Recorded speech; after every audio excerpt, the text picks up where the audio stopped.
Our story takes place in a small community pharmacy. What you're about to see may shock you to the very core. A pharmacist, working on what can only be described as an archaic system of beliefs, attempts to defy his store owner by refusing to fill possibly fraudulent prescriptions. Shocking that in this day and age, a medical professional could have anything in mind other than money and a healthy bottom line. You know the pharmacist is the good guy in the story, right? Come again? Yeah, this is a story about acting responsibly and making sound ethical decisions. Ethics, that's still a thing? Well, all right, color me surprised. All right, from the top.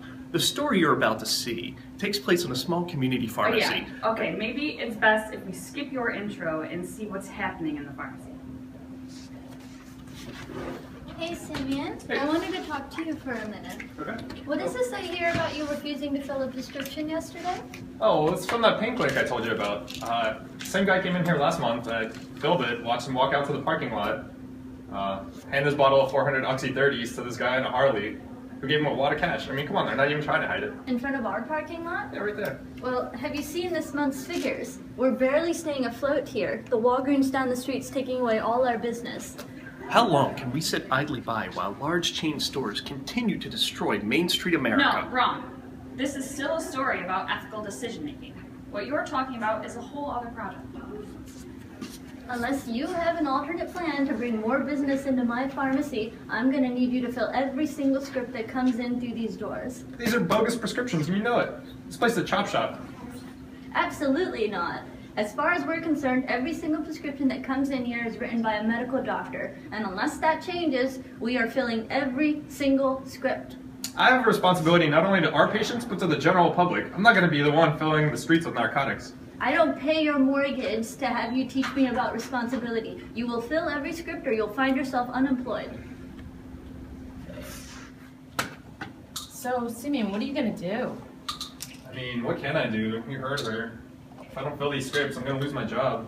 I got a wife and kids at home who appreciate having a house and being able to eat every once in a while. Simeon, for someone who went to the University of Maryland School of Pharmacy, the best pharmacy program in the world, you sure are acting dumb.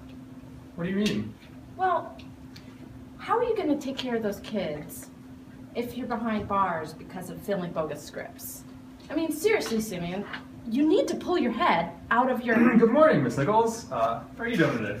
Good, thanks. Hey, Doc. I'm just here for my Prevacid. How are the kids doing? A pharmacist caught between his feelings for a patient and his love of his wife and children. Okay, seriously. Did you even read the script? Yeah, so I'm just trying to figure out what I'm going to have for lunch now. Hey, can I help you? Hey, I got this script here. Okay. So how can I get that? This prescription's for 500 oxycodone 30s. What are you taking these for? I hurt my back, so I'm gonna take that. Okay. What did you do to pull your back? I do care. Just curious. So we can't fill these prescriptions. We don't have the medication in stock, but you could try that new Walgreens across the street. Yeah, whatever.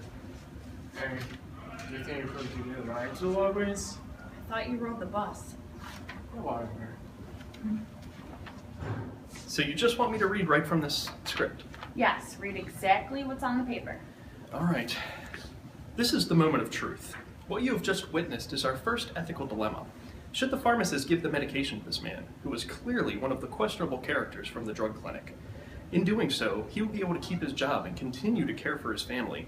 Clearly a beneficent act. That's not a word. However, if the pharmacist gives the medication to the customer, he would also be causing harm, both to the patient and to society as a whole. Thus, he would be practicing maleficence instead of beneficence. Really, I think this is just made up, but two very conflicting ethical principles are at play here. How should he handle this? And how should he handle this to be done in the most ethical ways? Indeed, there are three very important ethical theories, which are called dentology theory, consequentialism theory, and virtue ethics theory. Let's consider dentology first. In dentology theory, the pharmacist will only act according to his duties.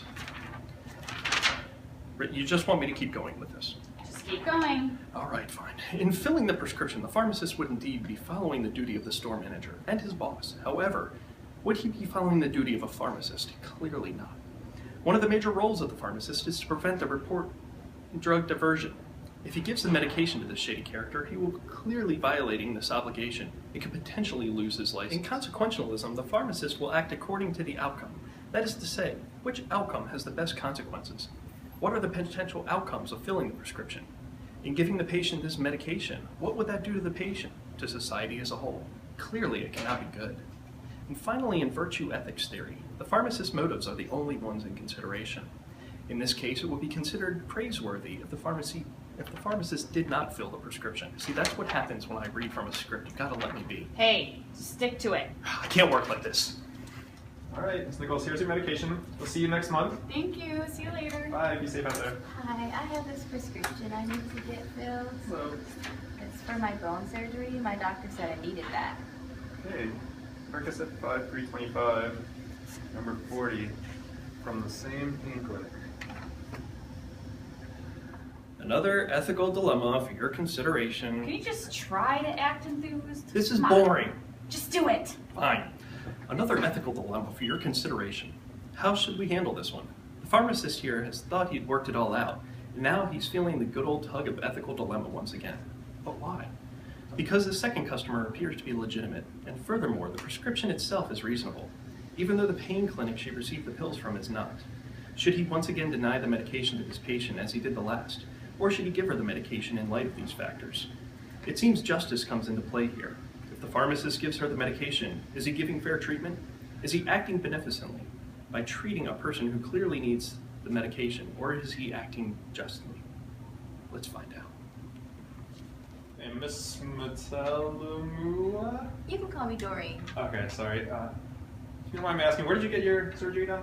At the Shady Grove Orthopedic Center, just down the street. Okay. Do you mind just waiting a few minutes while we verify your prescription with the doctor? No problem.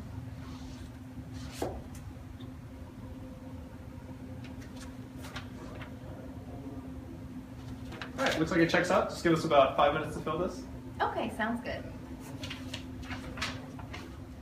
So, I don't understand. Why are we filling this? It's for Percocet and it's from that same pain clinic. Yeah, but this patient's clearly gotten bone surgery done, and that's a painful procedure. She's clearly not a drug addict or a dealer. But I'm confused. Like, this is from that same pain clinic. Aren't we kind of supporting these illegal activities, even if we're filling a legitimate need? You know what? Though this prescription's legitimate, I don't think the rest are. I'm gonna call the police on them. Yep. Where's your script? I traded it for these glasses. And why do you have these glasses on? For dramatic effect. Here we have a situation fraught with ethical dilemmas. A pharmacist forced to choose between his moral and ethical code. Should he please the money-hungry store owner? Should he act in a just and beneficent way? Was he acting in such a manner when he denied the junkie his pills? Was he acting in the same manner when he gave them to that clean-cut girl? Who knows? What I do know for sure is that had this pharmacist been working in an autonomous fashion, he would have seen that that junkie was clearly in need, and he would have helped him get his fix. We're losing him again. Too many of our hard-working junkies are denied their drugs. Okay, we better wrap this up. Okay. Well, this has been another exciting story from the wonderful world of medicinal chemistry. No, this is for ethics class. Ethics? That's still a thing? Oh well. Good thing though, I have to go meet a man in a parking lot about some pills.